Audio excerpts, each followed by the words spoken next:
внимание! Говорит и показывает Modiphius. Внимание, внимание! Говорит и показывает Modiphius. Hi everyone, I'm Chris, the founder of Modiphius. And I'm Josh. I'm an editor and sort of a media handyman. And we're joined by Justin Alexander, who's the project manager on Infinity, the role-playing game. Hello out there. And this is the first Modiphius Calling video podcast. Bear with us. We're learning how to do all this as you are learning how to appreciate it, I suppose. So first, Chris, do you want to start us off with some news?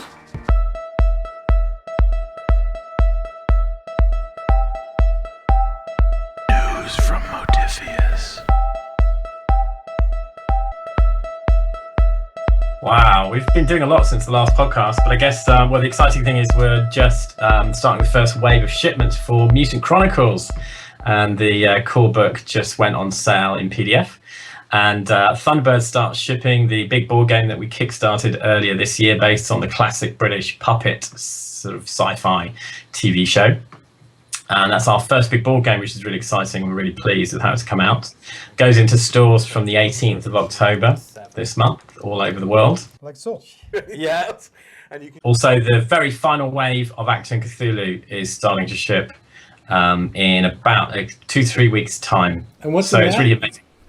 That's featuring the two mega campaigns, Shadows of Atlantis and Assault on the Mountains of Madness, which both extended beyond their original 248 pages to massive 370 odd pages of campaign. So they're probably some of the best researched, well-written Cthulhu campaigns that you'll ever find. And Mountains of Madness obviously is classic, and it's really the tail end of the Achtung Cthulhu story, so it's quite exciting. So Chris, tell us what happened at Gen Con this year, and Modiphius had a booth there.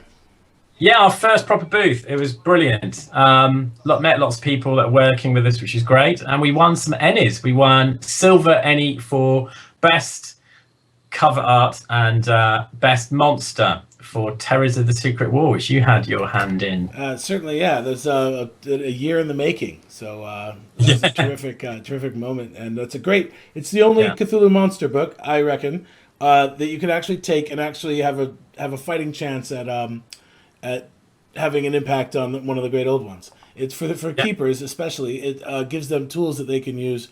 So it's not just like it's got 800 hit points and it's going to do 10d6 damage and your entire party's going to get wiped out. So it's worth checking out no matter which version of Call of Cthulhu you play. Yeah, definitely. And then Mutant Year Zero won Best Rules with a Silver ENnie, which is exciting. And we've just released the Dead Blue Sea adventure supplement, which takes the your arcs out onto the dangerous mutated seas. And there's a bunch of other stuff that's been coming up. We obviously announced Conan, and that's the Kickstarter's coming later this year. John Carter, which is a stripped back version of our 2D20 system, is coming out just in the new year with a board game as well as role-playing game and miniatures line.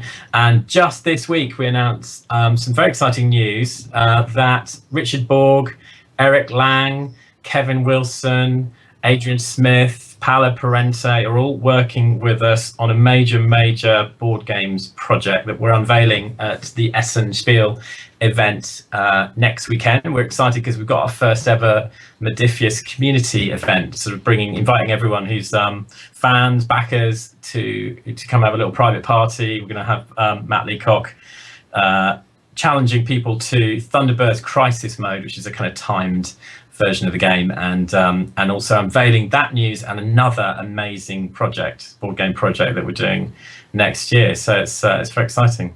Yeah, and if anybody doesn't know out there, Matt Leacock is the designer of Pandemic, which is one of the most popular board games probably ever. So that Thunderbirds game is going to be something to see. Yeah, it is. Yeah, and I mean, of course, he's launching Pandemic Legacy at Essen, so he's going to be a busy boy. And obviously, loads of great stuff happening in the gaming world at the moment. We'll have a lot of stuff to bring back from Essen to talk about as well.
Oh, so Chris, we've got a guest today. This is really exciting. Our first video podcast, and we have a guest, and he hasn't had a chance to really say anything yet. So do you want to tell us who he is, and then we'll get the conversation started?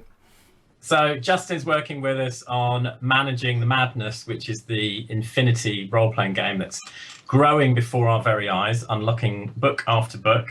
I think he didn't quite expect the amount of content that we're going to be developing when we first started, but it's going out the way it normally goes with Modiphius Kickstarters, and that we're unlocking a lot of fantastic value for backers. And I mean, basically how this all came about was I was in our warehouse, actually, which is Wayland Games, about a year and a half ago, and I'd been spying the Infinity miniatures range for some time, and I loved the artwork, and I loved the style of the miniatures, the kind of action poses that they had. And I just kept thinking, wow, the books are amazing. There's so much storyline in them. And it would just be incredible if there was a role-playing game for this. But we were busy. We were doing Achtung Cthulhu. We were doing Mutant Chronicles, and the business was still small and growing. And then I just, on the spur of the moment, about a year ago then, I reached out to Corvus Belli and said, hey guys, have you thought about doing a role-playing game?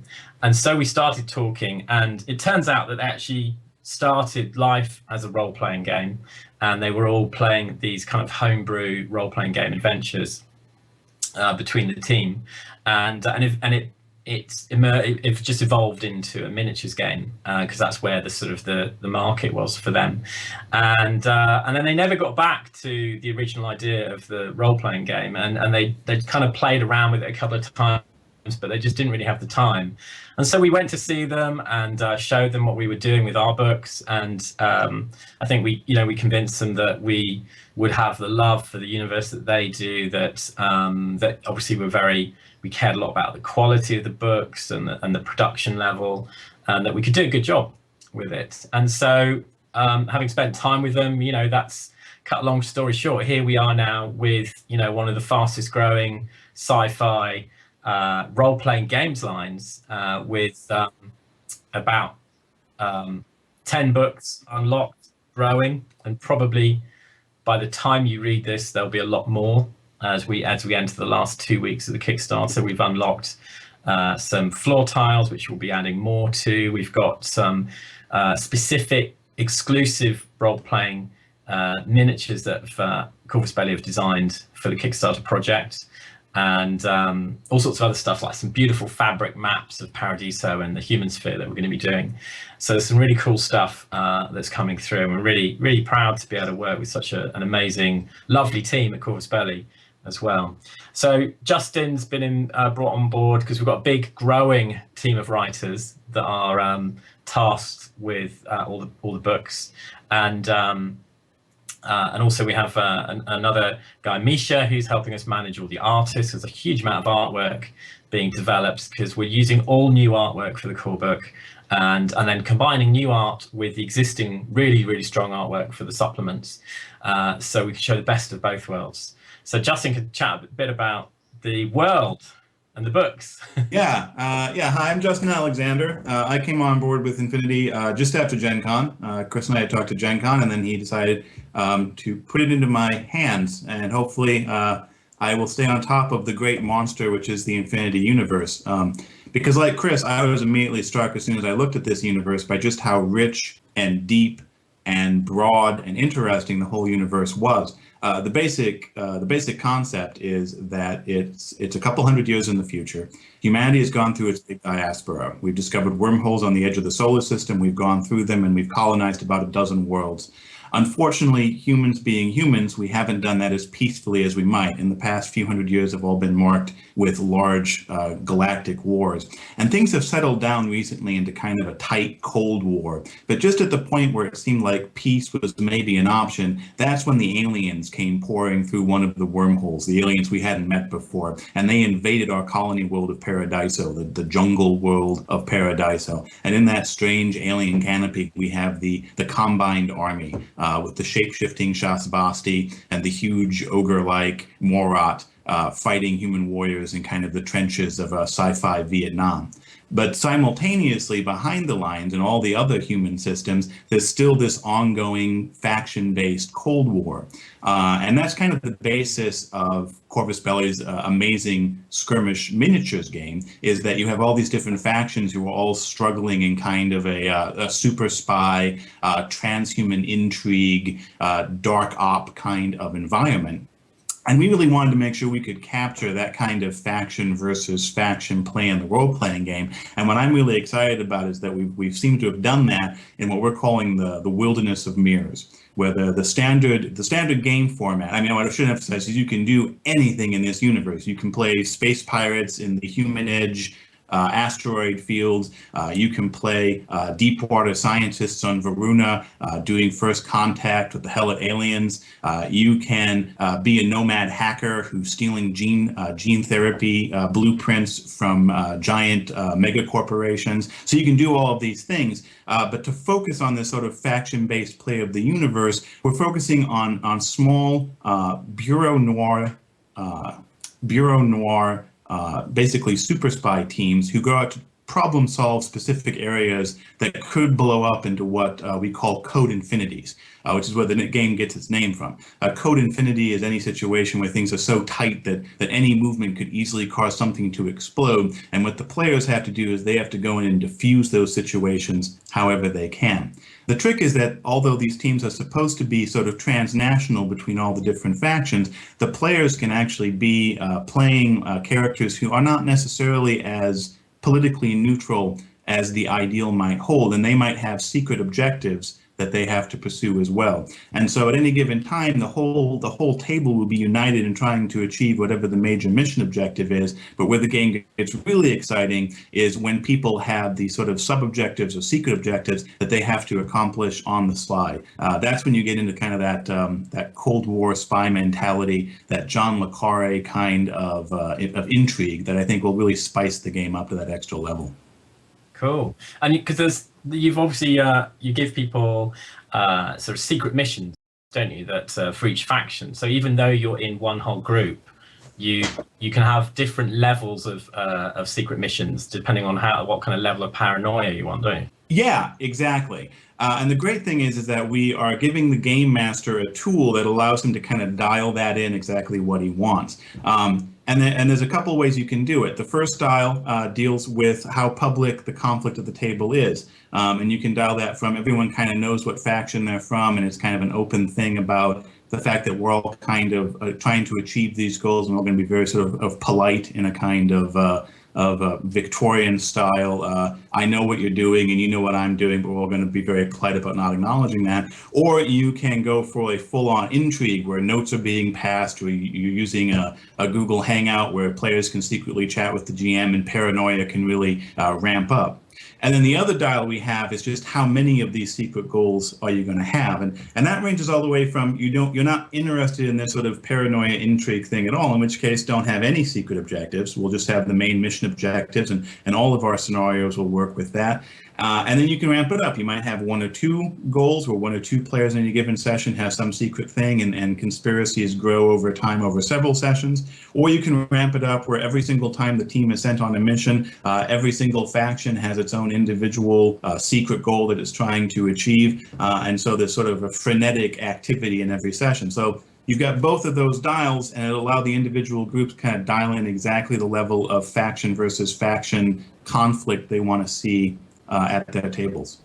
So there are a lot of people. There's a huge audience for Infinity, the war game, the miniatures game. How similar or different is this game going to be from that game? We've made a real big effort. Ben Beaton and Nathan Dowdle are two system gurus. They've made a real big effort to try and make this game feel as much like the war game as possible. Now, with that being said, it's a role-playing game. It's not a war game, and it is based on a role-playing engine, which is the 2D20 system designed by Jay Little for Mutant Chronicles. And we've made real efforts to kind of figure out. We've spent a year in solid play testing, making sure that the system has been honed in and focused on the things that make Infinity strong. So yeah. I mean, in terms of how this is similar, like we made sure that there are face-to-face tests, like the ones you see in the war game.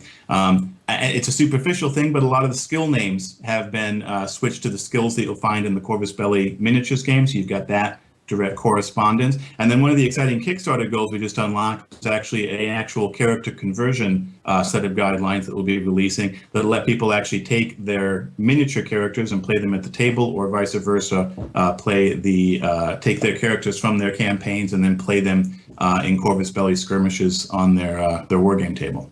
And how involved is the conversion process? Just real quick.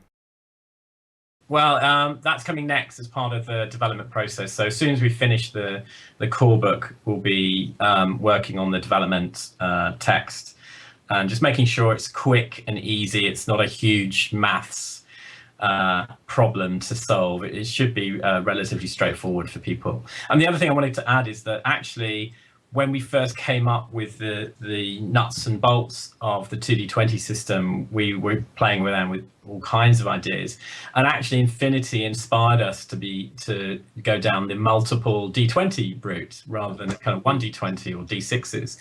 And so the actual origins of the system came out of Infinity, and at one point we were up to 5D20 because it sounded cool, and it was a lot of fun, but it was a kind of statistical nightmare.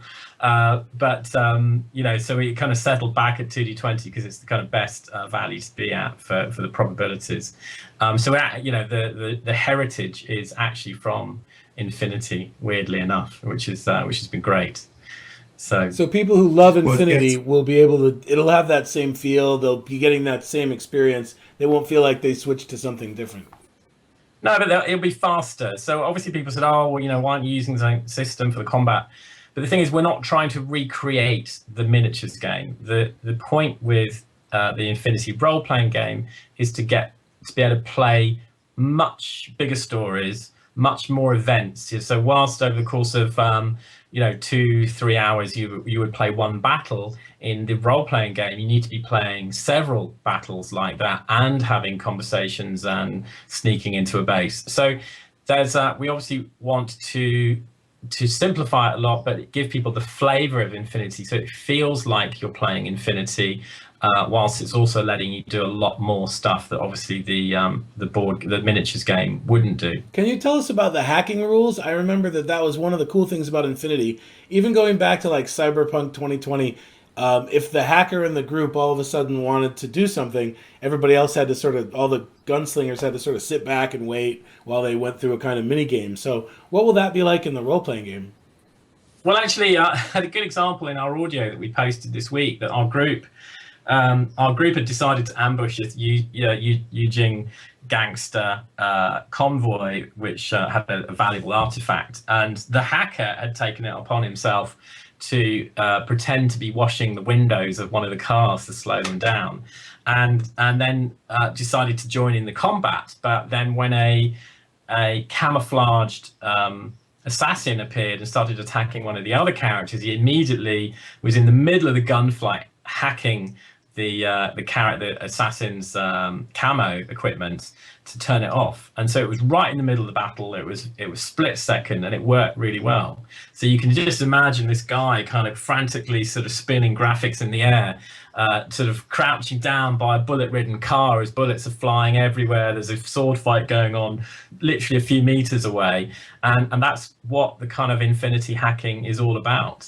I've seen another group try to camouflage a fast panda as a child's toy and waddle it up to within meters of this convoy to try and hack their vehicles. And so it plays exactly like the combat system. All the systems work in a similar way in 2D20, and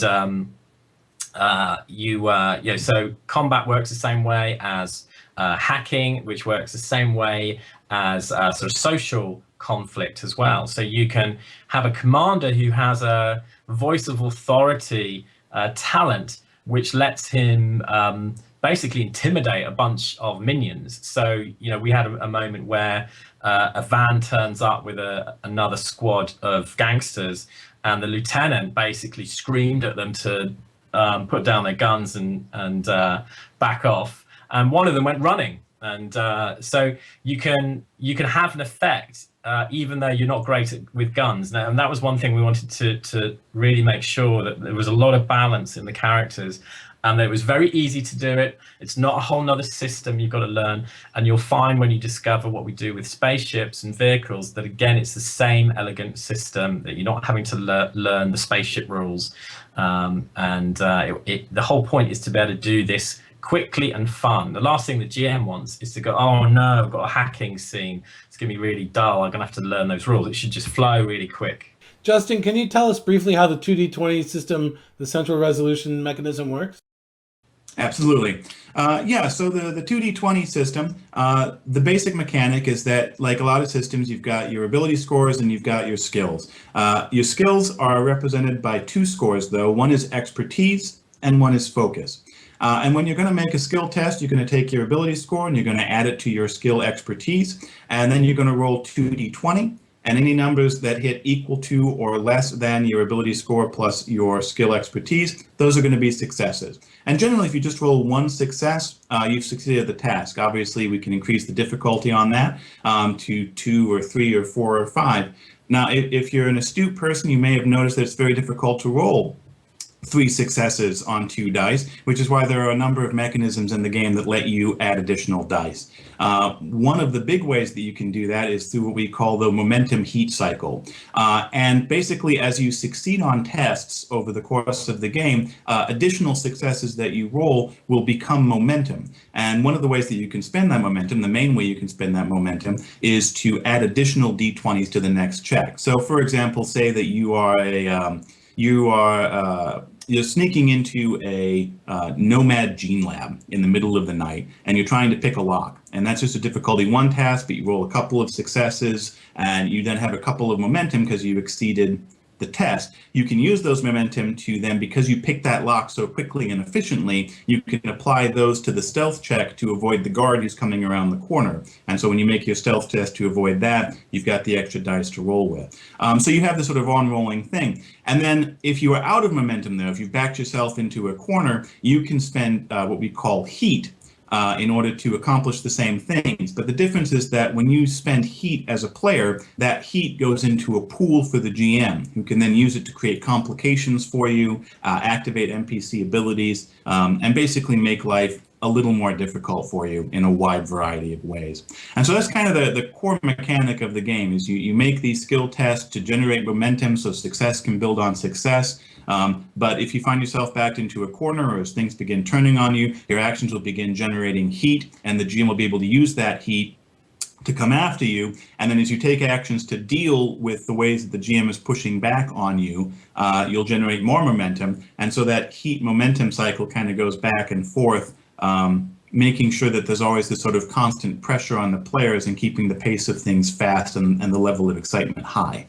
Okay. We should probably also mention focus as well, because focus is the other side of the skill level, and it's the interesting thing that when you come to do character experience, that you spend your points on expertise, which raises the number, your target number to roll under, which is obviously great, but you can also increase focus. Now, focus is basically your chance of a critical success.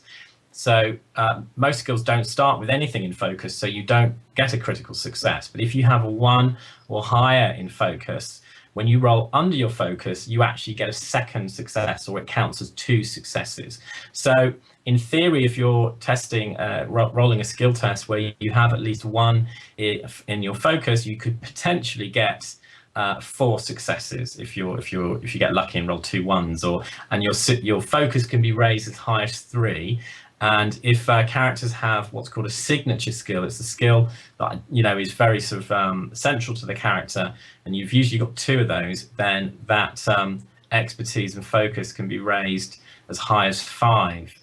So so there's lots of ways of getting extra dice in clean or messy ways, and really the whole point of getting all these extra successes is to do cool stuff. And what we try to avoid is a long list of what you can spend that momentum on, like, okay, you can do this, you can do that, you can do this faster. What we actually try and recommend is just tell the GM what you want to do with those 3 extra momentum. Do you want to kick off the wall spin over the head of the enemy and slice down with your monoblade. Well, great. Okay, so you got 3 momentum. Yeah, that sounds cool. And so it's really about generating those cinematic moments and also helping others in the group with your successes to help them do more cinematic stuff. And it's something we keep stressing again and again is be creative with your momentum. Don't look for lists in the rules to do, just sort of come up with stuff, and as the more people play, the more they get into that. So comparing it to previous game systems that we grew up with, I mean, not specifically, but what is the thing that 2D20 system, why have it? What is the big thing that it's supposed to do that's different from what previous systems have done, if you could put it in a nutshell? I think it brings the GM into the game more, and the heat system that we have, which is the points that the GM gets when the players buy extra dice when they're kind of up against it. He also gets heat points in various other ways. But it gives him a really fun way of being involved in the game. It gives you a structure, and it's fantastic for new GMs because they have a structure to help them games master. The experienced GMs have just as much freedom as any other game. You can still write your scenarios exactly as you want it, but Heat gives you a really fun way of driving the action forward. And so I think that's one thing. It's not something that's never been done before. There are games like Marvel Heroic, the Doom Pool is sort of similar idea. There are other games that have sort of drawn in those kind of ideas. So I think 2D20, we're not claiming it's like this is the ultimate system that's never been seen before. It's a lot of very, very good, strong ideas all in one place. And it's had really solid playtesting for about 3 years. It's being used for Mutant Chronicles, it's being used for Conan, it's being used for Infinity, it's being used for John Carter, and at least 2 or 3 other major role-playing games coming out over the next sort of 2 or 3 years. So we've invested a lot of time and effort in it. Obviously, Jay Little getting involved as lead developer on it has really, really polished it to a sort of fine level. And now we've got a full-time development team that are constantly working to improve it and to refine it and to change it for each different game so that it's the best version of 2D20 for that game. So what I'd say is there are a lot of great games out there. A lot of it is personal flavor. I mean, I happen to love the Mutant Year Zero system. I love how it's a very simple system that encourages you to build your community. I love how 2D20 encourages action and cinematic fun, and it's very simple to GM. And I've got lots of other favorites role-playing games that just do things in different ways. So I don't think it's the best system. I don't think it's the system that's going to change the world, but I think it's a really, really strong system that people are going to love. And but at the end of the day, it depends what you like. And Justin, why should people back the kick? Oh, did you want to add something to that point? I'd ask them real quick, if you don't mind. Yeah. I mean, the other thing too is, like Chris said earlier, like the thing that if you're looking for, this is the reason why you should use Duty 20 and not something else, is the momentum heat cycle. Is like he said, the GM gets those heat tools, and all the ways he can play with those are really cool. And on the flip side, all the ways that players can play with momentum. It both unlocks creativity, like Chris was saying, and it also, one of the things I really love about it is that it lets players help other players off turn. So it's not like a traditional classic style where during combat you take your action and then you sit back and you wait till it's your turn again. We're using these tools to really give people the ability to participate in and assist the other players at the table, which keeps you engaged in the action. When you're playing a 2D20 system, you are never sitting back and just waiting for your next turn. You are always in the action, and that helps lend to that cinematic quality where things are happening all at once and crazy exciting action is taking place. Yeah. Okay. And Justin, do you want to tell us why people should back the Kickstarter? Like, what do they get over just buying the games when they come out in the retail? Oh, the biggest advantage in terms of backing the Kickstarter is simply the amazing value that you're getting on your dollar. The all print and all PDF packages are a huge discount, and we're currently unlocking a ton of amazing content. It's a little daunting to me, actually. And the more successful the Kickstarter is, the bigger my job description gets, which is super exciting. I mean, in terms of backing the Kickstarter, it is simply a chance to really dive into what I think will be one of the most exciting role-playing universes on the market. It is varied. It is exciting. There are all these different planets, all of which have a unique flavor to them. There are all these different factions. There's all these different types of technology. There's all these different angles you can approach it from. There's the war. There's the Ghost in the Shell environment type stuff. There's the classic Neuromancer runs. It's so exciting. I can barely form my words about how exciting this universe is going to be. And this is really a chance to get on the ground floor and help us form it up. We've unlocked about 10 books in the Kickstarter so far. So if you come in at the PDF Master Pledge, which is our kind of classic get everything in PDF pledge, you're now getting 10 books for £40, so about $60. So it's that's already worth in the region of about $150. And then if you're getting the core book and all the PDFs, you're getting for the core book print for £40, you're getting the core book, you're getting the player's guide in print, you're getting a miniature. We're at 2,000 backers, which are very close to you. You're also getting a 40-page printed adventure, and you're getting the PDFs of all those books as well. You bump it up to £60, you're getting all the PDFs and those printed books. So there's some really great value, and we keep adding to that. So by the end of the Kickstarter, we aim that probably people are getting around about 2,000 plus pages of content for $60, which is probably one of the best deals around, I think. And we do really try hard to make sure no one can say, oh, it's not very good value. It's, we just keep adding to it and adding to it. So yeah, it's really exciting to see it gradually unfolding, and also we're bringing on new writers now. There's lots of new faces joining the team to help expand the world, to take on some of the different supplements. And the great thing is we'll have the core book ready for December in PDF, and then through next year there'll be a stream of supplements and campaigns slowly coming out. Okay, that's all the time we have for today. It was great having Justin here, so I'm signing off from San Francisco. Yeah, I guess, Justin, we need to get on and approve this amazing Quickstart that's coming out this week. So, what's that? Yeah, definitely take fast note. Everyone should check out this amazing Quickstarter. It's got a fantastic little adventure called the Paradiso Countdown. It's going to take 2 to maybe 4 sessions of gameplay. So check it out. It'll give you a real nice overview of the 2D20 system and all the cool things in the Infinity universe. Yeah, Terrific. And you've got like the introductory rules, you've got pre-generated characters, you're ready to go, and it's free to download. So just go to the modiphius.com/infinity page to find out where to download it. And thanks for listening.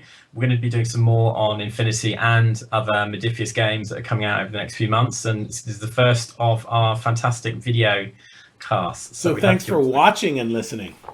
Yeah. See you next time. Thanks for having me on, guys.